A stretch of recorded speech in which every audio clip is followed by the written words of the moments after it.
Je tiens à ce que nous passions les vacances les plus inoubliables de notre vie.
Non, oui. Les touristes viennent ici chercher la magie. Ils s'imaginent qu'ils vont trouver l'amour qu'ils n'ont pas réussi à trouver ailleurs. Ils le trouveront peut-être. On est sur une île, mon chou. Si on la porte pas avec soi, c'est pas ici qu'on le trouvera. Ah, profond. Pilote et philosophe. Laissez-moi vous offrir un verre. Et je suis venue avec quelqu'un. Vous vous souvenez de lui? Il est arrivé avec moi. Mais je voulais dire à tous les deux, Je crois pas. vous êtes new-yorkaise, non? Alors, tout va bien? Oh, bonsoir, je suis content de vous voir. Oui, moi aussi. Je peux vous offrir un verre? Bonjour à tous et bienvenue dans les films de ma jeunesse. Donc, sur cette vidéo, donc dans cet épisode, je vais vous parler d'un film à la fois, comment dire, comique, déjà, parce qu'on rigole bien dans le film. D'un film aventureux, parce qu'il y a beaucoup d'aventures dans le film. Et sinon, aussi, on peut dire que, un film beau. Parce que quand je dis beau, parce que comment le tournage, les décors, la luminosité, les paysages sont vraiment somptueux, quoi. On est vraiment dans un film qui nous émerveille, on va dire. Donc il s'agit de 6 jours 7 nuits. Voilà, 6 jours 7 nuits. Donc 6 jours 7 nuits, donc je l'avais découvert à l'époque sur Canal+, donc dans les années 90, parce que le film est de 98. Je l'avais découvert à l'époque sur Canal+, en même temps que mon père, parce que mon père, comme il était abonné à cette chaîne, et quand un film sortait au cinéma, donc bien sûr, hein, à l'époque, comme bon, j'étais très jeune, etc., donc j'allais pas forcément voir tous les films au cinéma. Et du coup, une fois que les films passaient au cinéma, généralement, ils passaient au moins 6 mois après, un grand maximum, hein, au moins 6 mois, hein, si je me souviens bien, sur Canal+.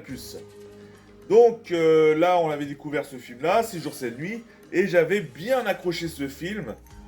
Et c'est toujours un régal de le regarder, hein, parce que ça m'arrive de le regarder assez régulièrement, et puis il est toujours magnifique à mes yeux. Donc voilà, donc un film de Ivan Reitman, donc le regretté Ivan Reitman, qui nous a quittés en 2022 malheureusement, et qui est connu pour ses nombreux films cultes, tels que Ghostbusters ou avec Schwarzenegger quand il avait tourné Jumeaux, Un flic à la maternelle, Junior, et sinon il avait fait Évolution. Évolution, un bon film aussi, hein, des années début 2000. Et du coup, 6 jours 7 nuits, donc qu'il avait fait également. Donc ce film, donc du coup, il a 4 nominations et une récompense. Donc déjà dans les nominations, il y a Harrison Ford qui en a eu une pour le meilleur acteur, Anne Heche qui en a eu une pour la meilleure actrice, David Schwimmer qui en a eu une pour le meilleur second rôle masculin, et Jacqueline O'Bradors qui en a eu une pour le meilleur second rôle féminin. Un film qui a fait aussi un carton au box-office. Du coup, voilà, un film qui a très très bien marché. Bon après, hein, quand on le regarde, hein, il est pas, c'est pas non plus, c'est un scénario qui est vraiment pas mal et franchement, on y prend plaisir, hein, surtout entre la relation Harrison Ford et Anne Hedge quand ils sont coincés sur une île. Bon ça, après, je vous raconterai quand je vous raconterai l'histoire, mais franchement, c'est un excellent film avec des excellentes interprétations et des duos dans le film des acteurs et actrices qui nous touchent profondément, quoi. Donc sinon il a eu une récompense donc de Randy Edelman. Donc Randy Edelman c'est le compositeur du film, celui qui fait la musique du film. Et il a une récompense pour la bio du film justement.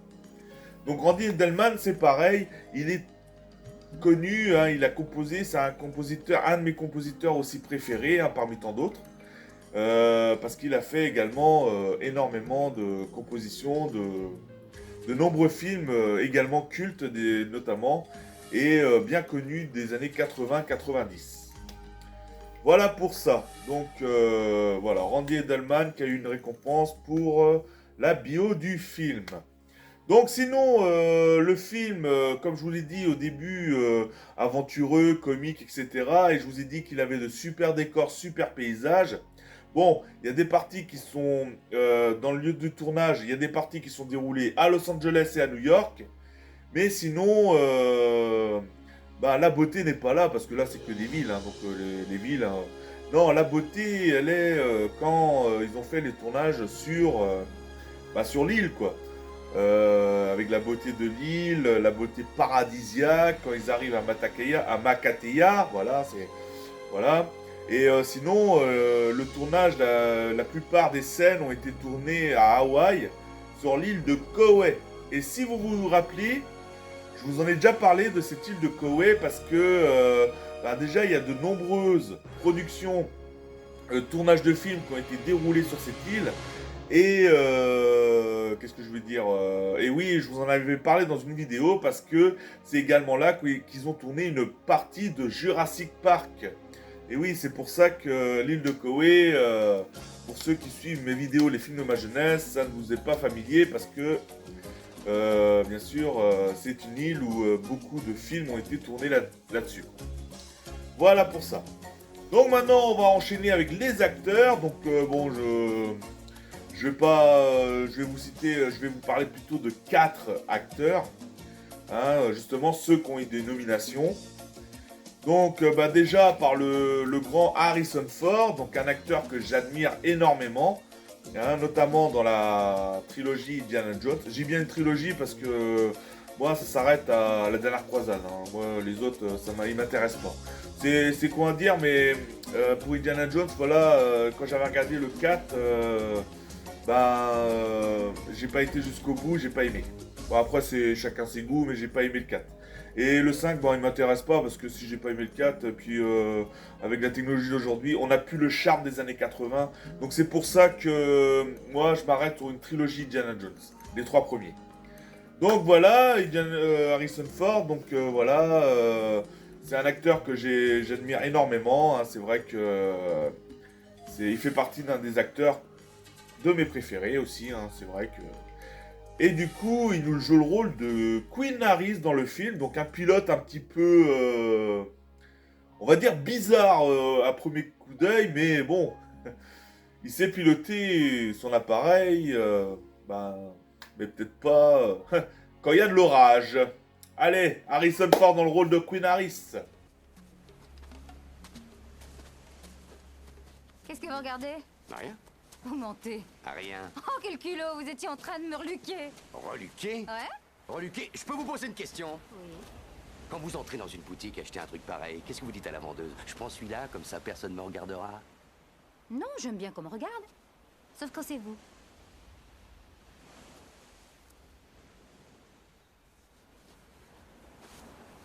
Si ça peut vous rassurer, vous n'êtes pas du tout mon type. Tant mieux. Pourquoi? Pourquoi? Oui, c'est histoire de parler un peu. Pourquoi? Vous parlez beaucoup trop. Vous êtes intransigeante. Vous êtes butée, sarcastique et prétentieuse. Vos fesses sont trop plates et vos seins sont trop petits. Vous voulez savoir pourquoi vous n'êtes pas monté? Voilà, maintenant on va enchaîner sur la regrettée Anne Hedge qui nous a quitté comme Ivan Reitman en 2022. Donc elle aussi ça m'a fait un choc parce que c'est une actrice que j'aimais beaucoup également. Donc voilà. Et puis Anne Hedge dans ce film, elle me fait vraiment beaucoup rire quoi. Elle a vraiment beaucoup d'humour dans le film. Et j'adore son interprétation également. Donc elle joue le rôle de Robin Monroe dans le film. Donc c'est la fiancée de David Schwimmer, mais bon je vais vous en parler tout à l'heure hein, dans le film, vous allez comprendre pourquoi. Et du coup voilà, donc Anne Hedge dans le rôle de Robin Monroe. Oh non, c'est embêtant. Mayday, Mayday, Mayday. Beaver 0318. Impossible maintenir altitude. Quelqu'un m'entend? Mayday, Mayday, Mayday. Votre attention, chers clients. Les pelles à neige sont en promotion à 12,90 $. Osez ça. Impossible maintenir altitude. 40 000 sud-est de Makatea.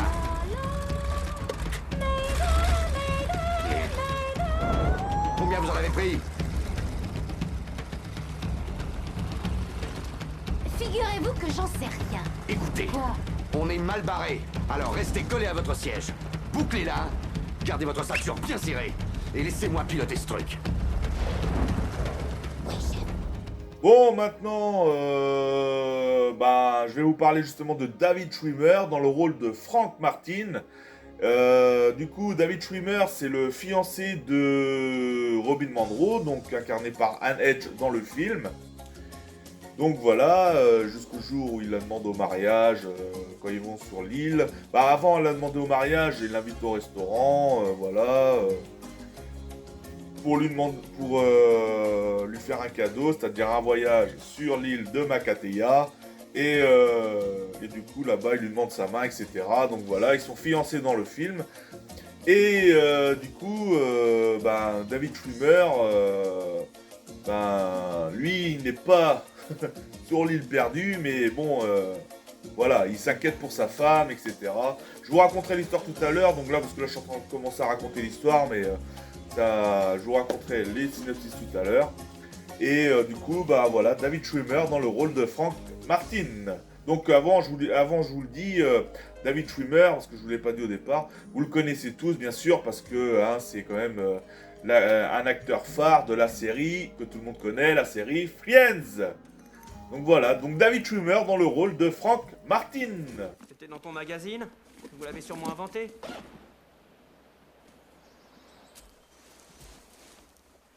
Si tu devais aller travailler, je comprendrais. Oui, parce que tu n'es pas aussi sentimental que moi. Oh. Alors viens avec moi. Non. Pourquoi? Parce que si je viens avec toi, je sais que je serai contrarié d'être là-bas. Si je reste ici, tu me manqueras, mais tu culpabiliseras. Je préfère ça. Allez, c'est seulement pour une nuit. Mon petit mari. Dis-moi ça. Quoi, mon petit mari? J'adore ça, dis-le encore. Et on va enchaîner sur la dernière actrice que je vais vous parler. Il s'agit de Jacqueline Obradors, donc dans le rôle de Angelica. Donc elle, par contre, c'est la fiancée de Harrison Ford dans le film, donc Queen Harris. Donc voilà. Donc Angelica, c'est un peu une genre de fille, c'est vrai, la bombasse du film, l'allumeuse, on va dire. La gogo danseuse, parce qu'elle fait des danses un petit peu sensuelles. Donc voilà le genre de femme que c'est dans le film. Mais voilà quoi, après chacun a son rôle à jouer, et puis elle c'est son rôle dans le film. Donc voilà, donc Jacqueline Obradors dans le rôle de Angelica. Je vous présente Angelica, c'est notre chef de cabine. Salut! Merci. Salut! Pardon, excusez-moi. Désolée. Excusez-moi. Salut mon chou. Salut. Alors vous allez à Makatea? On l'espère. Oh, vous allez adorer. C'est la première fois? Oui. J'ai vécu quelque temps là-bas, c'est super sympa. Hé Queen, t'as vu ce que j'ai acheté? Regarde ça. C'est quoi, mon chou? Un maillot de bain, idiot. Je croyais que c'était un bandeau pour les yeux. Voilà, et puis maintenant je vais vous parler, entre parenthèses vite fait, parce que quand Queen Harris, donc Harrison Ford et Robin Monroe, donc Anne Hatch, sont coincés sur cette île, ils sont même poursuivis par une bande de pirates. Et dans les 3 pirates, il y en a un que vous connaissez tous, et c'est pour ça que je voulais vous en parler vite fait. Il s'agit de Danny Trejo, qui joue dans le film, qui fait une apparition dans le film au moment des pirates, parce qu'il rencontre des pirates. Je vais vous raconter ça quand je vais vous raconter l'histoire. Et du coup, voilà, donc Danny Trejo, notre Machete, qui joue beaucoup le rôle de l'antagoniste dans beaucoup de films, il joue également l'un des pirates dans ce film. Donc voilà pour ça. Donc maintenant, je vais vous raconter l'histoire. Donc il s'agit de David Schwimmer, donc Frank Martin, qui invite sa fiancée Anne Hatch, donc Robin Monroe, dans un restaurant, où ils vont dîner. Et puis c'est pour aussi que David Schwimmer lui fasse un cadeau. Et il décide de l'inviter à passer quelques jours, donc 6 jours et 7 nuits, dont le titre du film, sur l'île de Makateya, une île paradisiaque, histoire d'aller passer des vacances, etc. Du coup, quand ils arrivent au niveau de l'aérodrome, ils font la connaissance de Queen Harris, donc Harrison Ford, et ils apprennent que c'est lui qui doit les amener justement sur cette île. Mais ils sont pas très rassurés quand ils voient l'avion qui va les transporter, l'avion d'Harrison Ford, donc un vieux coucou, quoi, un peu déglingué. Donc voilà, mais Harrison Ford arrive à les emmener à bon port. Voilà. Donc ensuite, Frank Martin et Robin Monroe, ils font leurs petites affaires sur l'île, ils défont, voilà, leurs bagages, ils vont à la plage, etc. Jusqu'au jour où Frank Martin la demande au mariage. Voilà, il la demande au mariage. Et le lendemain de la demande au mariage, Anne Hatch reçoit un coup de fil. Et c'était sa chef. Donc voilà, parce que je sais plus trop c'est quoi vraiment son métier, mais elle travaille un petit peu dans le marketing, dans la mode, photographie, marketing, voilà. Ils en font des livres sur la mode, etc. C'est un peu ça son job. Et du coup, sa chef l'appelle pour lui dire d'urgence de revenir justement au taf pour un taf important. Mais du coup, parce qu'elle avait personne sous la main, parce que tous les autres sont partis à gauche à droite, qu'elle explique sa chef.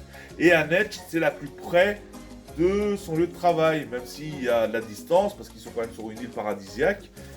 Et Annette, ça l'embête, parce que justement, partir comme ça le lendemain de la demande au mariage de son fiancé, bon voilà, comme tout le monde, je pense que ça vous ennuierait. Mais du coup, dans l'urgence, elle demande de l'aide à Harrison Ford, donc le pilote, pour l'amener justement à son lieu de travail. Harrison Ford n'est pas trop pour au départ, et avec de l'argent, il a décidé de céder. Donc il commence à faire le vol, on va dire, parce que, le vol, et ils vont en plein dans les... À un moment donné, ils arrivent en plein dans les orages, les éclairs, etc.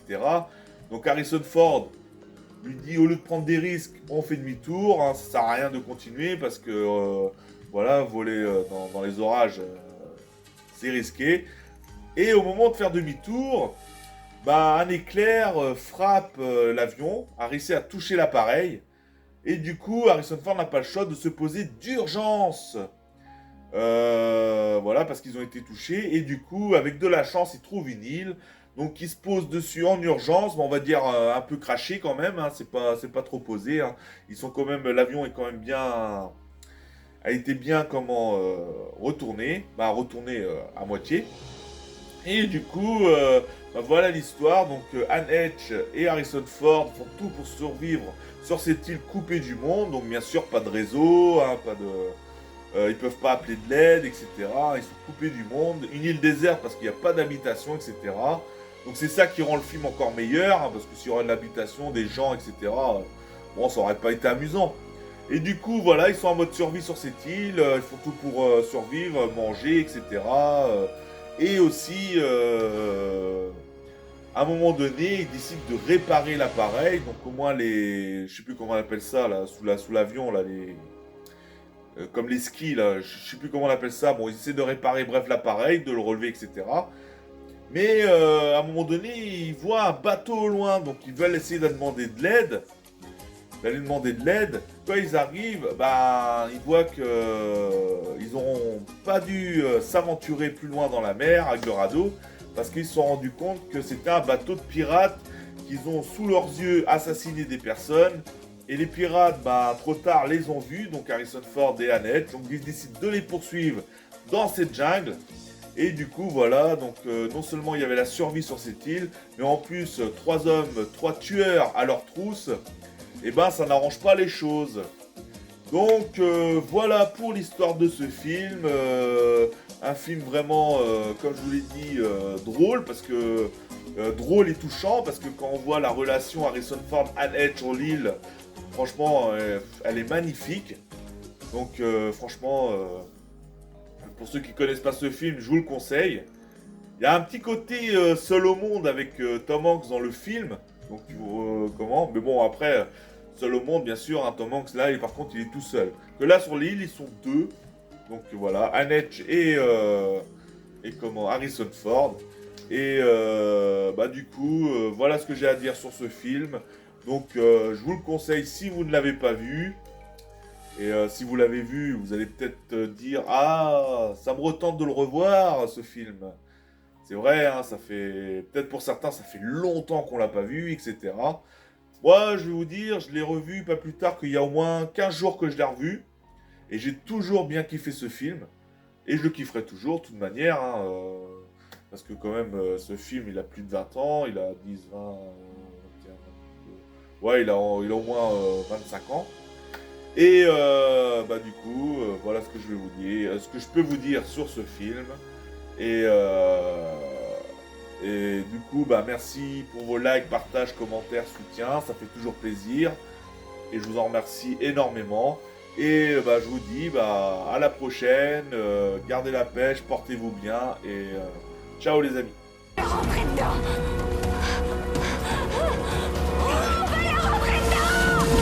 Aidez-moi! Tirez sur le manche! Tirez! Le manche. Tirez de toutes vos forces!